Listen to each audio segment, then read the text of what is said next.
یہ لوگ خود کو سمجھتے کیا ہیں؟ انہیں کیا لگتا ہے کہ میں وجدان کی بیٹی سے نکاح کر لوں گا؟ ارے وہ لڑکی اس قابل ہی نہیں ہے کہ اس کی طرف نظر اٹھا کر بھی دیکھا جائے۔ اگر بابا نے اپنے بزنس کو بچانے کے لیے میرے ساتھ کسی بھی قسم کی زبردستی کرنے کی کوشش کی تو میں یہ گھر چھوڑ کر چلا جاؤں گا۔ وہ غصے سے بڑبڑاتا ہوا کمرے کے اندر داخل ہوا تھا۔ اس کی نظر ڈریسنگ ٹیبل پر پڑے ایک گفٹ پر پڑی جو کہ وجدان صاحب کے گھر سے آیا تھا۔ غصے سے اس نے وہ نیچے پھینک دیا۔ اس میں کوئی کانچ کی چیز تھی جس کے ٹکڑے پورے کمرے میں بکھر گئے تھے۔ حمین کو کمرے میں کسی کی موجودگی کا احساس ہوا تو وہ خوفزدہ ہو کر پردوں کے پیچھے جا کر چھپ گئی۔ اس کا وجود خوف سے کانپ رہا تھا۔ اسے اس بات کا اندازہ ہو گیا تھا کہ وہ کسی غلط کمرے میں آ گئی ہے۔ اسے شدت سے اپنی غلطی کا بھی احساس ہو رہا تھا۔ کاش کمرے کو دیکھنے کے بجائے وہ خاموشی سے باہر نکل جاتی، مگر وہ کیا کرتی؟ کمرہ تھا ہی اتنا خوبصورت اور عالی شان کہ وہ خود پر کنٹرول ہی نہیں رکھ پائی اور پورے کمرے کا چکر کاٹنے لگی۔ دراصل کمرے کے دو حصے تھے، ایک طرف سونے کے لیے جگہ تھی تو دوسری طرف سوئمنگ پول بنا ہوا تھا۔ اسے لگ رہا تھا کہ وہ حقیقی زندگی میں نہیں بلکہ کوئی مووی دیکھ رہی ہے، کیونکہ اس طرح کے گھر اس نے ہمیشہ فلموں ڈراموں میں ہی دیکھے تھے۔ اس کی موجودگی اور اس کی حالت سے مکمل طور پر انجان احمر اپنا غصہ چیزوں پر اتار رہا تھا۔ اس نے پورے کمرے کا ستیہ ناش کر دیا تھا۔ ڈرتے ڈرتے حمید نے ذرا سا پردہ ہٹا کر دیکھا تو اسے احمر کی کمکلی پر غصہ آنے لگا۔ اللہ تعالیٰ نے اسے اتنی زیادہ نعمتوں سے نوازا تھا جس کا وہ مذاق بنا رہا تھا اور ضائع کر رہا تھا۔ اگر حمید کے پاس ایسا کمرہ یا ایسا گھر موجود ہوتا تو وہ اسے سنبھال کر رکھتی، اس نے دل ہی دل میں سوچا۔ جب بھی اسے بے حد غصہ آتا تھا وہ سوئمنگ کر کے اپنا غصہ اتارتا تھا۔ وہ اسی طرف ہی بڑھ رہا تھا کہ اچانک ہی اس کی نظر پردے پر پڑی، جس کے پیچھے اسے کسی کی موجودگی کا احساس ہوا۔ صاف ظاہر ہو رہا تھا کہ وہاں پر کوئی کھڑا ہے۔ اس کے ماتھے پر بل پڑ گئے۔ کس کی اتنی جرت کہ وہ اس کی اجازت کے بغیر اس کے کمرے میں داخل ہو؟ اس نے دل ہی دل میں سوچا، وہاں پر کون ہے؟ جلدی سے باہر آؤ، ورنہ اگر میں پہنچ گیا تو مجھ سے برا کوئی بھی نہیں ہوگا۔ اس نے غصے سے ڈانٹتے ہوئے کہا۔ حمید کو لگا تھا کہ اس کے قدموں کے نیچے سے زمین نکل گئی ہے۔ اس نے پردے کو خوف سے مضبوطی سے پکڑ لیا۔ سنو، کیا تمہیں میری بات سمجھ نہیں آ رہی؟ میں کہہ رہا ہوں باہر نکلو، ورنہ میں آ گیا تو پچھتاؤ گے۔ اس کی نظر جب جوتوں پر پڑی تو اسے احساس ہوا کہ یہ کسی عورت کی کارستانی ہے۔ اس کے ذہن میں سب سے پہلا خیال جویریہ کا آیا تھا جو وجدان صاحب کی بیٹی تھی۔ وہی اس طرح کی حرکتیں کر کے اس کا دماغ خراب کرتی تھی۔ وہ اسے سمجھا کر تھک چکا تھا کہ وہ اسے پسند نہیں کرتا، نہ ہی اسے جویریہ میں کوئی دلچسپی ہے، مگر وہ تھی کہ اس کے ساتھ چپک ہی گئی تھی۔ وہ لمبے لمبے ڈگ بھرتا ہوا وہاں تک پہنچا اور جلدی سے پردہ ہٹا دیا۔ سامنے ہی حمید کھڑی تھی۔ اس نے خوف سے اپنی آنکھیں بند کر رکھی تھی۔ اس کا پورا وجود بھی خوف سے لرز رہا تھا۔ وہ تو اس کی معصومیت میں ہی کھو گیا تھا۔ آج سے پہلے اس نے اس قدر پیاری اور حسین لڑکی اپنی ساری زندگی میں نہیں دیکھی تھی۔ یہ نہیں تھا کہ اس کا کہیں بھی آنا جانا نہیں ہوا تھا۔ اس نے تو بہت سارے ملک بھی گھوم رکھے تھے، مگر ایسا حسن اسے آج تک دیکھنا نصیب نہیں ہوا تھا۔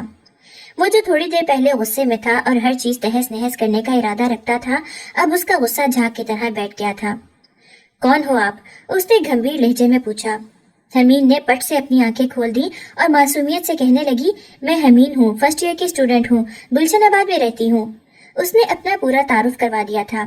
بے ساختہ احمد کا کہکہا بلند ہوا۔ یہ لڑکی جتنی معصوم نظر آتی تھی اتنی معصوم تھی بھی۔ میں نے تم سے تمہارا بایو ڈیٹا نہیں پوچھا۔ میرا کہنے کا مطلب تھا کہ تم یہاں پر کیا کر رہی ہو؟ کیا تمہیں کسی نے بتایا نہیں ہے کہ میرے کمرے میں داخل ہونے کی اجازت کسی کو بھی نہیں؟ میں یہاں پر کومل سے ملنے کے لیے آئی تھی۔ ہم دونوں نے مل کر پڑھنا تھا اور مجھے اس سے کچھ کتابیں بھی چاہیے تھی۔ میں غلطی سے آپ کے کمرے میں داخل ہو گئی، مجھے معاف کر دیں۔ اگر غلطی سے داخل ہو گئی تھی تو فوراً نکل جانا چاہیے تھا۔ یہاں پر چہل قدمی کرنے کی کیا ضرورت تھی؟ اس کی نظریں قدموں کے نشانات پر پڑی جو کہ سوئمنگ پول کے آس پاس موجود تھے۔ یقیناً اس نے پورے کمرے کا دورہ بھی کیا تھا۔ یہ کمرہ اس قدر عالی شان اور پیارا تھا کہ میں خود پر قابو ہی نہیں رکھ پائی۔ مجھے معاف کر دیں، مجھ سے غلطی ہو گئی ہے۔ دوبارہ میں کبھی بھی یہاں پر نہیں آؤں گی۔ زندگی میں پہلی بار مجھے کسی کی غلطی اچھی لگ رہی ہے اور غصہ نہیں آ رہا۔ اس کا لہجہ پھر سے تبدیل ہو گیا تھا۔ حمید بہت کنفیوز ہو رہی تھی۔ اسے سمجھ نہیں آ رہی تھی کہ وہ کیا بولے۔ بھائی آپ کہاں پر ہیں؟ اچانک ہی اسے کومل کی آواز سنائی دی تو وہ جلدی سے دور جا کر کھڑی ہو گئی۔ میں اب چلتی ہوں، مجھے ضروری کام ہے۔ وہ کمرے سے باہر نکلنے ہی لگی تھی کہ احمد نے دوبارہ سے اس کا ہاتھ پکڑا اور اس کو اپنی طرف کھینچا۔ وہ اپنا توازن برقرار نہیں رکھ پائی تھی اور زور سے اس کے سینے سے جا کر ٹکرا گئی تھی۔ اسے لگ رہا تھا کہ اس کا سر کسی بلڈوزر سے ٹکرا گیا ہو۔ شدید تکلیف کا احساس ہو رہا تھا۔ کیا آپ کو تمیز نہیں ہے؟ اس نے خفگی سے کہا اور اپنا ہاتھ غصے سے چھڑوا کر باہر کی طرف بھاگ گئی۔ اس کا چہرہ غصے کی وجہ سے لال تھا اور سانس بھی پھولی ہوئی تھی۔ کومل جو کہ اب بھائی کے کمرے میں داخل ہونے والی تھی اسے باہر نکلتا دیکھ کر حیران رہ گئی اور پریشانی سے دریافت کرتے ہوئے کہنے لگی، تم یہاں پر کیا کر رہی ہو؟ میں نے تمہیں بتایا تھا کہ میرے بھائی بہت غصے والے ہیں اور ان کے کمرے میں بھی کسی کو جانے کی اجازت نہیں ہے۔ میں جانتی ہوں کہ تمہارے بھائی کتنے غصے والے ہیں، بس غلطی سے ان کے کمرے میں چلی گئی تھی۔ اچھا ٹھیک ہے، غصہ کیوں ہو رہی ہو؟ کیا بھائی نے تمہیں کچھ کہا ہے؟ تمہارے بھائی بہت ہی بدتمیز ہیں، میں آئندہ کبھی بھی تمہارے گھر نہیں آؤں گی، اور خبردار جو اب تم نے میری ماں سے اجازت دی، میری کتابیں واپس کرو، مجھے گھر جانا ہے، کافی لیٹ ہو گئی ہوں۔ ٹھیک ہے یار، ٹھیک ہے، نارمل ہو جاؤ، میں تمہاری کتابیں واپس کر دیتی ہوں، چلو میرے ساتھ۔ وہ اس کا ہاتھ پکڑ کر اسے اپنے کمرے میں لے آئی تھی۔ جب تھوڑا سا وقت گزرا اور حمید نارمل ہوئی تو کومل نے اس سے دوبارہ دریافت کیا، اب مجھے بتاؤ کہ اصل مسئلہ کیا ہے، کیونکہ جتنے غصے میں تم لگ رہی ہو صاف ظاہر ہو رہا ہے کہ تمہاری اور بھائی جان کی لڑائی ہوئی ہے۔ نہیں یار، لڑائی نہیں ہوئی، بس وہ حد سے زیادہ بدتمیز انسان ہے، انہوں نے میرے ساتھ بدتمیزی کی ہے اور مجھے یہ سب کچھ بالکل بھی اچھا نہیں لگا۔ اگر تو وہ یہ سمجھ رہے ہیں کہ میں غریب خاندان سے تعلق رکھتی ہوں اور ان کی بدتمیزی پر انہیں کچھ بھی نہیں کہوں گی تو کہہ دینا انہیں کہ یہ خیال اپنے ذہن سے نکال دیں۔ اگر اب دوبارہ کبھی بھی انہوں نے میری طرف نظر اٹھا کر پھر دیکھا یا مجھے ہاتھ لگانے کی کوشش بھی کی تو میں ان کی آنکھیں نوچ ڈالوں گی اور ہاتھ توڑ ڈالوں گی۔ یار تم تو یوں بات کر رہی ہو جیسے کوئی بہت بڑا مسئلہ ہو گیا ہو، اس میں تو ایسی کوئی بات نہیں ہے۔ میرے لیے یہ مسئلے کی ہی بات ہے، کیونکہ میں نے آج تک کسی کو بھی یہ اجازت نہیں دی کہ وہ مجھے ہاتھ بھی لگائے، تو وہ کون ہوتے ہیں یوں میرا ہاتھ پکڑنے والے؟ دراصل وہ کومل کے ساتھ حد سے زیادہ اٹیچ تھی اور ہر بات کھل کر بیان کر دیتی تھی۔ اس بار بھی اس نے ایسا ہی کیا تھا۔ کومل نے اپنا سر دونوں ہاتھوں میں گرا دیا۔ اسے سمجھ نہیں آ رہی تھی کہ وہ اپنی دوست کو کیسے سمجھائے، اور پھر آخر میں اسے تسلی دیتے ہوئے کہنے لگی، ٹھیک ہے، تم پلیز غصہ نہ کرو، آئندہ کبھی بھی تمہارے ساتھ یہ سب نہیں ہوگا، بلکہ اب میں تمہیں اپنے گھر میں نہیں بلاؤں گی، میں خود ہی تمہارے گھر میں آ جایا کروں گی۔ بہت بہت مہربانی ہے آپ کی، چلو اب میری کتابیں واپس کرو، میں نے گھر بھی جانا ہے، شام ہو گئی ہے، ابا واپس آ گئے ہوں گے اور میرے لیے پریشان ہو رہے ہوں گے۔ ٹھیک ہے تم چلو، میں ڈرائیور کو بھی کہہ دیتی ہوں۔ وہ اسے کتابیں دے کر بیرونی حصے کی طرف لے آئی۔ ڈرائیور وہاں پر موجود نہیں تھا، صرف احمد کی گاڑی ہی کھڑی تھی۔ اب میں کیا کروں گی، یہاں پر تو کوئی رکشہ وغیرہ بھی کھڑا نہیں ہوتا، میں گھر کیسے جاؤں گی؟ مغرب کی اذانیں ہو رہی تھیں اور اس کی پریشانی میں بھی اضافہ ہو رہا تھا۔ رکو میں بھائی سے کہتی ہوں، وہ تمہیں ڈراپ کر دیتے ہیں۔ خبردار جو اب تم نے ان سے کچھ بھی کہا، میں ان کے ساتھ ہرگز نہیں جا رہی۔ کیا ہو گیا ہے یار، کون سا اتنا بڑا مسئلہ ہے، وہ میرے بھائی ہیں، تم بار بار ایسی باتیں کر کے میرا دل خراب نہ کرو۔ اگر میں تم سے محبت کرتی ہوں تو ان سے بھی حد سے زیادہ محبت کرتی ہوں اور مجھے ان پر یقین بھی ہے۔ میں ان سے بات کروں گی کہ وہ تمہیں کچھ بھی کہے بغیر تمہارے گھر ڈراپ کر دیں۔ یہ کہہ کر وہ احمد کے کمرے کی طرف چل دی۔ اندر ہی اندر وہ خود بھی بہت زیادہ ڈر رہی تھی، کیونکہ ان دونوں بہن بھائیوں کا بانڈ کبھی بھی ایسا نہیں رہا تھا کہ وہ کھل کر ایک دوسرے سے بات کرتے یا کبھی ایک دوسرے کو کوئی کام کہتے۔ ابھی اس نے دروازے پر دستک دی ہی تھی کہ دروازہ کھل گیا۔ سامنے ہی احمد کھڑا تھا۔ اس نے کالے رنگ کی شرٹ پہن رکھی تھی، اس کے ساتھ ہی لائٹ بلو کلر کی جینز، بالوں کو بہت ہی خوبصورتی سے بنایا ہوا تھا۔ بلا شبہ وہ ایک خوبرو نوجوان لگ رہا تھا۔ خیریت تو ہے، تم یہاں پر اس وقت کیا کر رہی ہو؟ بھائی مجھے آپ سے ایک ضروری بات کرنی ہے، اگر آپ کو کوئی مسئلہ نہ ہو تو کیا آپ میری دوست کو اس کے گھر پر ڈراپ کر سکتے ہیں؟ ڈرائیور بھی یہاں پر موجود نہیں ہے اور بابا بھی ضروری کام کے سلسلے میں باہر گئے ہوئے ہیں۔ ہاں کوئی مسئلہ ہی نہیں ہے، مجھے بتاؤ کہ اسے کہاں پر چھوڑنا ہے۔ وہ فوراً سے تیار ہو گیا تھا۔ کومل کے لبوں پر پیاری سی مسکراہٹ پھیل گئی۔ اپنے بھائی کے بدلتے ہوئے حالات سے وہ اچھے طریقے سے واقف تھی۔ وہ دیکھ سکتی تھی کہ اس کے بھائی کی آنکھیں کیسے چمکنے لگی ہیں۔ اگر بھائی آپ مصروف ہیں تو آپ چابی مجھے دے دیں، میں خود ہی اسے ڈراپ کر دوں گی۔ یوں ہی چیک کرنے کے لیے اس نے یہ کہا تو احمد تیزی سے نفی میں سر ہلانے لگا۔ ارے نہیں، اس کی ضرورت نہیں ہے، میں ہوں نا، میرے ہوتے ہوئے تم کیوں زحمت کرو گی؟ بھائی باقی سب کچھ تو ٹھیک ہے، لیکن اب اسے ایک شکایت بھی ہے۔ کون سی شکایت ہے، کھل کر بتاؤ۔ تھوڑی دیر پہلے اس کی دوست نے اس کے سامنے جتنی بھی فریادیں کی تھی وہ ساری اس نے احمد کو سنا دی۔ وہ کھل کر ہنسنے لگا، اتنا ہنسا کہ اس کی آنکھوں سے پانی نکلنے لگا۔ یار وہ لڑکی واقعی معصوم ہے اور حد سے زیادہ معصوم ہے، خدا کی قسم میرا ایسا کوئی بھی ارادہ نہیں تھا اور نہ ہی میں اسے پریشان کرنا چاہتا تھا۔ میں بس یہ چاہ رہا تھا کہ وہ تھوڑی دیر کے لیے وہاں پر رک جائے، لیکن غلطی سے اس کا ہاتھ پکڑ لیا۔ فکر مت کرو، اب اسے شکایت کا موقع نہیں دوں گا۔ بھائی ایسا ہی کیجیے گا ورنہ اس نے میری جان لے لینی ہے۔ وہ دونوں ہنستے ہوئے بیرونی دروازے کی طرف چل دیے۔ حمید تھوڑے ہی فاصلے پر کھڑی لان کو دیکھ رہی تھی جہاں پر پیارے پیارے پھول موجود تھے۔ اسے اس طرح کے گھر بہت اچھے لگتے تھے جہاں پر بڑے بڑے لان موجود ہوں۔ اسے اپنے پیچھے کسی کی موجودگی کا احساس ہوا۔ وہ سمجھی کہ کومل آ گئی ہے۔ اس نے مسکراتے ہوئے کہا، کومل، میری بڑی خواہش ہے کہ میرے پاس بھی اس طرح کا بڑا سا گھر موجود ہو۔ تم لوگوں کی طرح میرے پاس بھی 5 گاڑیاں ہوں، ایک بڑا سا بنگلہ ہو۔ اس کے علاوہ آپ کی اور کون سی خواہشات ہیں؟ مردانہ آواز پر اس نے بے ساختہ پلٹ کر دیکھا تو وہاں پر احمد کھڑا تھا۔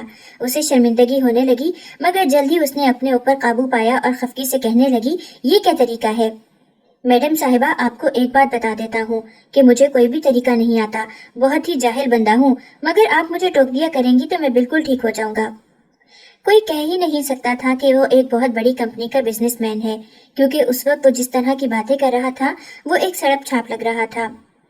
مجھے یوں ہی کسی ایرے غیرے کو درست کرنے کی ضرورت نہیں ہے، اور نہ ہی میرے پاس اتنا وقت موجود ہے۔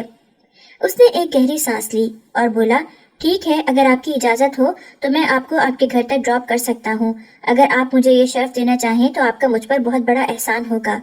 وہ گردن جھکا کر کسی غلام کی طرح بات کر رہا تھا۔ نہ چاہتے ہوئے بھی حمید کے چہرے پر مسکراہٹ پھیل گئی۔ اس نے جلدی اپنی مسکراہٹ کو چھپایا۔ آپ کے ساتھ اس لیے جا رہی ہوں کیونکہ آپ کی بہن نے مجھے کہا ہے، ورنہ میں کبھی بھی آپ کے ساتھ جانا پسند نہیں کرتی جو حرکت آپ نے میرے ساتھ کی ہے۔ میڈم صاحبہ، یہ دیکھیے میرے ہاتھ، خدا کے لیے اب اس بارے میں کسی سے بھی کوئی بات نہ کیجیے گا، ورنہ نہ جانے لوگ میرے بارے میں کیا سوچیں گے۔ جس قدر جذباتی ہو کر آپ باتیں کرتی ہیں، صاف ظاہر ہوتا ہے کہ آپ کے ساتھ کسی نے بہت بڑا ظلم کر دیا ہے۔ میں آپ سے وعدہ کرتا ہوں کہ آپ کو ہاتھ لگانا تو دور کی بات، اب تو آپ کی اجازت کے بغیر نظر اٹھا کر بھی آپ کی طرف نہیں دیکھوں گا۔ وہ اس کے ساتھ گاڑی میں جا کر بیٹھ گئی۔ تھوڑی ہی دیر کے بعد وہ اپنے محلے میں پہنچ چکی تھی۔ کامران، جو کہ اپنے گھر کی چھت پر کھڑا تھا، جب اس نے اپنی کزن کو ایک بہت بڑی گاڑی سے نکلتے ہوئے دیکھا تو اس کے ماتھے پر بل پڑ گئے۔ ایک لمحے کی دیری کیے بغیر جلدی سے نیچے اتر گیا اور اپنی ماں کو مخاطب کرتے ہوئے کہنے لگا، میں نے آپ کو پہلے ہی سمجھایا تھا کہ اپنی اس بھتیجی پر نظر رکھیں، اس کی حرکتیں مشکوک ہوتی جا رہی ہیں، مگر آپ نے میری بات نہیں سنی۔ آج وہ پھر کسی امیر زادے کے ساتھ واپس آئی ہے۔ ذرا پوچھیں اس کی ماں سے جا کر کہ وہ امیر زادہ کون ہے۔ اگر انہیں اپنی عزت کی فکر نہیں ہے تو ہماری ہی عزت کی فکر کر لیں۔ یہاں پر محلے کے ہر انسان کے ساتھ میری بات چیت ہے اور اٹھنا بیٹھنا بھی ہے۔ لوگ کل کو مجھ سے ہی اس بارے میں سوال کریں گے۔ میں سب کو کیا جواب دیتا رہوں گا کہ میری ہونے والی بیوی کی مردوں کے ساتھ دوستیاں ہیں۔ صوبیہ بیگم اس کی باتیں سن کر پہلے تو پریشان ہو گئی اور پھر خفگی سے کہنے لگی، کیا ہو گیا ہے؟ کیا بولے جا رہے ہو؟ کھل کر بات کرو۔ میں یہ کہہ رہا ہوں کہ آپ کی بھتیجی صاحبہ آج پھر ایک بڑی سی گاڑی میں گھر واپس آ رہی ہیں۔ میں نے فرنٹ سیٹ پر ایک بہت ہی خوبصورت لڑکے کو بیٹھے ہوئے دیکھا ہے جو یقیناً اس کا نیا دوست ہے۔ آپ ابھی اور اسی وقت چچی جان کے پاس جائیں اور ان سے سوال کریں۔ ارے اس کی اتنی ہمت! تو رک، میں ابھی جاتی ہوں، بتاتی ہوں اپنے بھائی کو کہ اپنی بیٹی کو لگام ڈالو۔ وہ بھی جذباتی ہو گئی۔ جلدی سے جاؤ اور میری چادر لے کر آ۔ اس نے منٹوں میں اپنی ماں کی چادر ان کے حوالے کر دی تھی۔ وہ چادر اوڑھ کر گھر سے باہر نکل گئی۔ حمید، جو کہ ابھی تھوڑی دیر پہلے ہی اندر داخل ہوئی تھی، اس کی بہن نے اسے پانی کا گلاس پکڑایا ہی تھا کہ پھپھو کو گھر کے اندر داخل ہوتے ہوئے دیکھا۔ اس کے ماتھے پر بل پڑ گئے۔ جانتی تھی کہ اب ایک نئی جنگ شروع ہو جائے گی، اور اس سے پہلے ہی کہ وہ گھبراتی تھی، اس سے پہلے کہ وہ اٹھ کر اپنے کمرے میں جاتی، صوبیہ بیگم کی آواز پر وہیں بیٹھ گئی۔ خبردار، جو تم نے یہاں سے اٹھنے کی کوشش کی، ابھی اور اسی وقت اپنے باپ کو بلا، میں نے اس سے ضروری بات کرنی ہے۔ آپ خود ہی آواز دے دیں، اندر ہی بیٹھے ہوں گے، اس نے بیزاریت سے کہا، کیونکہ روز روز کے ڈراموں سے وہ بہت تھک چکی تھی۔ بھائی صاحب باہر آئیں، آج آپ فیصلہ کر ہی دیں۔ وہ یوں کہہ رہی تھی جیسے کوئی بہت بڑا تماشا ہو گیا ہو یا کوئی بہت بڑی مصیبت آ گئی ہو۔ حمید اب کی بار بیزاریت سے اپنی پھپھو جان کو دیکھ رہی تھی۔ فرقان صاحب باہر نکلے تو ان کی بہن ہاتھ نچا کر ان کی بیٹی کو باتیں سنا رہی تھی۔ کیا ہوا ہے نیک بخت؟ اب کون سی ایسی مصیبت آ گئی ہے جو تم غصے میں یہاں چلی آئی ہو؟ وہ اپنی بہن کے مزاج سے واقف تھے۔ وہ جانتے تھے کہ وہ چھوٹی چھوٹی بات پر غصہ ہو جاتی ہیں، اس لیے نرمی کا مظاہرہ کرتے ہوئے نارمل انداز میں پوچھنے لگے، آپ کی بیٹی نے غضب کر دیا ہے، آج پھر یہ کسی امیر زادے کے ساتھ گاڑی میں بیٹھ کر اس محلے میں آئی ہے، سب لوگ میرے بیٹے سے سوال کر رہے ہیں۔ آپ کا بیٹا کہہ دے کہ اس کا میرے ساتھ کوئی تعلق نہیں ہے، اسے کیا ضرورت ہے ہر کسی کو جواب دینے کی؟ حمید نے لاپرواہی سے کہا تو وہ واویلا مچاتے ہوئے کہنے لگی، ہائے ہائے، یہ کیا بات کر دی ہے، میں نے آج سے پہلے اس قدر بےغیرت لڑکی اپنی زندگی میں نہیں دیکھی۔ ارے واہ، وہ تیرا ہونے والا شوہر ہے اور تو اس کے بارے میں اس طرح کی باتیں کر رہی ہے، تجھے شرم نہیں آتی؟ اس سے پہلے کہ وہ مزید کچھ کہتی، اس کے بابا نے ہاتھ اٹھا کر اسے خاموش رہنے کا اشارہ کیا اور بہن کی طرف متوجہ ہوتے ہوئے کہنے لگے، تم میرے ساتھ کمرے میں چلو، میں نے تم سے بات کرنی ہے۔ کافی دیر تک وہ دونوں کمرے میں بیٹھے باتیں کرتے رہے تھے۔ کوئی نہیں جانتا تھا کہ ان کے درمیان کیا بات چیت ہوئی ہے۔ تھوڑی دیر کے بعد جب اس کی پھوپھو باہر نکلی تو ان کا چہرہ چمک رہا تھا، وہ بہت خوش نظر آ رہی تھی۔ اسے پیار کرتی وہ گھر سے باہر نکل گئیں۔ ان کے جانے کے بعد حمید جلدی سے اپنے بابا کے پاس پہنچ گئی اور بے چینی سے بولی، آپ نے انہیں کیا کہا ہے؟ کہیں آپ نے اس رشتے سے حامی تو نہیں بھر دی؟ میں نے وہی کیا ہے جو مجھے کرنا چاہیے تھا بہت پہلے۔ میں نے اپنی بہن کو زبان دے دی تھی کہ میں تمہارا رشتہ کامران سے طے کروں گا، بس آج میں نے وہ فائنل کر دیا ہے۔ آپ ایسا کیسے کر سکتے ہیں؟ آپ میرے ساتھ اتنا بڑا ظلم کیسے کر سکتے ہیں؟ کیا آپ جانتے نہیں ہیں کہ وہ کیسا انسان ہے؟ میں بہت اچھے طریقے سے اسے بھی جانتا ہوں اور مجھے پتا ہے کہ تمہارا مزاج کیسا ہے۔ وہی ہے جو تمہیں ہینڈل کر سکتا ہے، کیونکہ جس طرح کی تمہاری حرکتیں ہیں، اگر میں نے خاندان کے باہر تمہاری شادی کی تو اگلے ہی دن منہ اٹھا کر واپس آ جاؤ گی۔ فی الحال یہ ساری باتیں چھوڑو اور مجھے بتاؤ کہ تم آج گھر کس کے ساتھ واپس آئی ہو؟ کیا میں نے تمہیں سمجھایا نہیں تھا کہ کچھ بھی ہو اب تم نے کومل کے گھر نہیں جانا، کیونکہ ہم دونوں خاندانوں میں زمین آسمان کا فرق ہے، ہم ان کی برابری نہیں کر رہے۔ بابا، وہ میری بہت اچھی دوست ہے، ہر بار وہ میرے کام آتی ہے، یونیورسٹی میں بھی اس کی وجہ سے میرا داخلہ ہوا تھا، اس کے مجھ پر بے حد سے زیادہ احسانات ہیں، بدلے میں وہ مجھ سے صرف ایک مطالبہ کرتی ہے کہ میں پڑھائی میں اس کی مدد کر دوں۔ کیا میں اتنا بھی نہیں کر سکتی؟ نہیں، تم اتنا بھی نہیں کر سکتی ہو۔ اگلی بار اگر وہ تم سے کوئی اس طرح کا مطالبہ کرے تو صاف کہہ دو کہ مجھے میرے بابا کی طرف سے اجازت نہیں ہے۔ خبردار جو اب کبھی تم اس کے گھر گئی یا اس سے رابطہ رکھنے کی کوشش کی۔ میں نے اپنی بات کہہ دی ہے اور اب میں مزید کسی کی کوئی بات نہیں سنوں گا، تم یہاں سے جا سکتی ہو۔ وہ بے یقینی سے اپنے بابا کو دیکھ رہی تھی۔ اس نے کچھ کہنے کے لیے منہ کھولا لیکن الفاظ ادا ہی نہیں کر سکی۔ آنکھوں سے تیزی سے آنسو بہ رہے تھے اور دماغ میں کامران کا چہرہ گھوم رہا تھا، جو حد سے زیادہ بے غیرت انسان تھا۔ سب لڑکیوں کو پریشان کرنا، چوریاں کرنا، یہی اس کی عادتیں تھیں، جس سے سب لوگ ہی اس سے خائف رہتے تھے۔ وہ تو اس سے حد سے زیادہ نفرت کرتی تھی۔ رات کا وقت تھا، احمد اپنے کمرے میں ٹہل رہا تھا اور اسی لڑکی کے بارے میں ہی سوچ رہا تھا۔ اس نے فیصلہ کیا تھا کہ بہت جلد اپنی ماما جان سے بات کرے گا اور انہیں بولے گا کہ وہ اس کے گھر رشتہ لے کر جائیں، کیونکہ تھوڑی دیر پہلے ہی کومل اسے بتا کر گئی تھی کہ حمین کی شادی اس کے گھر والے زبردستی اس کے کزن سے کروا رہے ہیں۔ دروازے پر دستک ہوئی تو اس نے اندر آنے کی اجازت دے دی۔ آج کے بعد تو یہ دروازہ ہر کسی کے لیے ہی کھل گیا تھا، کیونکہ یہاں حمین قدم رکھ چکی تھی۔ برخودار، خیریت تو ہے؟ آج تم نے بات کرنے کے لیے اسٹڈی روم کا نہیں کہا بلکہ اپنے کمرے میں ہی آنے کی اجازت دے دی ہے۔ وہ اس کے بابا جان تھے، اپنے بیٹے کی عادتوں سے واقف تھے۔ بس بابا جان، مزاج میں تھوڑی سی تبدیلی آ گئی ہے، اللہ کرے یہ تبدیلی اچھی ثابت ہو۔ خیر، مجھے تم سے ایک ضروری بات کرنی تھی۔ کل ہی جویریہ کے گھر والے رسم کرنے کے لیے آ رہے ہیں۔ میں سوچ رہا ہوں کہ تم دونوں کی ایک چھوٹی سی منگنی کی تقریب رکھوا دیتا ہوں، تاکہ پوری بزنس کلاس کو اس بارے میں پتہ چل جائے کہ میں نے تمہارا رشتہ وجدان کی بیٹی سے طے کر دیا ہے۔ اس طرح سے نہ صرف ہماری رشتہ داری بھی مضبوط ہو جائے گی بلکہ کمپنی میں بھی ہمیں کافی فائدہ پہنچے گا۔ اس نے اپنے باپ کی بات تحمل سے سنی اور سخت لہجے میں کہنے لگا، میں نے آپ کو پہلے ہی سمجھایا تھا کہ مجھے اس کی ذات میں کوئی دلچسپی نہیں ہے۔ اگر آپ نے میرے ساتھ زبردستی کی تو میں یہ گھر چھوڑ کر چلا جاؤں گا۔ تم یہ گھر چھوڑ کر کہاں پر جاؤ گے؟ کیا تمہارے پاس کوئی اور ٹھکانہ موجود ہے؟ جہاں تک مجھے پتا ہے کہ تمہارے سارے کارڈز میرے ہی بینک اکاؤنٹ پر چل رہے ہیں۔ اگر میں نے تمہارے سارے کارڈز بند کروا دیے تو تم اپنے لیے ایک ٹافی بھی نہیں خرید سکو گے۔ تم مکمل طور پر مجھ پر انحصار کرتے ہو، میرے ہی بلبوتے پر تم اتنا اکڑ رہے ہو اور بدلے میں مجھے ہی آنکھیں دکھاتے ہو۔ میں اپنا فیصلہ تمہیں سنا چکا ہوں اور اسی کے مطابق ہی تم کام کرو گے۔ اگر تمہیں میرا فیصلہ نہیں ماننا تو دروازے کھلے ہوئے ہیں، تم یہ گھر چھوڑ کر جا سکتے ہو، مگر پھر واپسی ممکن نہیں ہو پائے گی۔ آپ اس قدر ظالم کیسے ہو سکتے ہیں؟ کیا آپ کے نزدیک میرے جذبات کی کوئی قدر نہیں ہے؟ میں نہیں جانتا کہ تم کس سے دل لگا بیٹھے ہو اور نہ ہی مجھے یہ سب جاننے میں کوئی دلچسپی ہے۔ میں تمہیں بس یہ سمجھانا چاہ رہا ہوں کہ دل لگانا بری بات نہیں ہے۔ تم اگر چاہو تو 100 لڑکیوں سے بھی باتیں کرو، ان کے ساتھ وقت گزارو، لیکن شادی آخر میں تمہاری جویریہ سے ہی ہوگی، کیونکہ میں اس خاندان کے لیے ایک اچھی اور پڑھی لکھی بہو لانا چاہتا ہوں۔ بابا جان، وہ بھی بہت اچھی ہے، خاندانی ہے اور پڑھی لکھی ہے، آپ ایک بار اس سے مل کر تو دیکھیں۔ بے ساختہ اس کے منہ سے نکل گیا، کون ہے وہ؟ کیا وہ ہمارے مقابلے کی ہے؟ میں سمجھا نہیں آپ کی بات کو، اس نے ناسمجھی سے پوچھا۔ اس میں کوئی بھی مشکل بات نہیں ہے، میں تم سے پوچھ رہا ہوں کیا اس کا فیملی بیک گراؤنڈ ہمارے جیسا ہے؟ کیا وہ ہماری کلاس کی ہے؟ نہیں بابا، پر وہ بہت… بس بات ہی ختم ہو گئی۔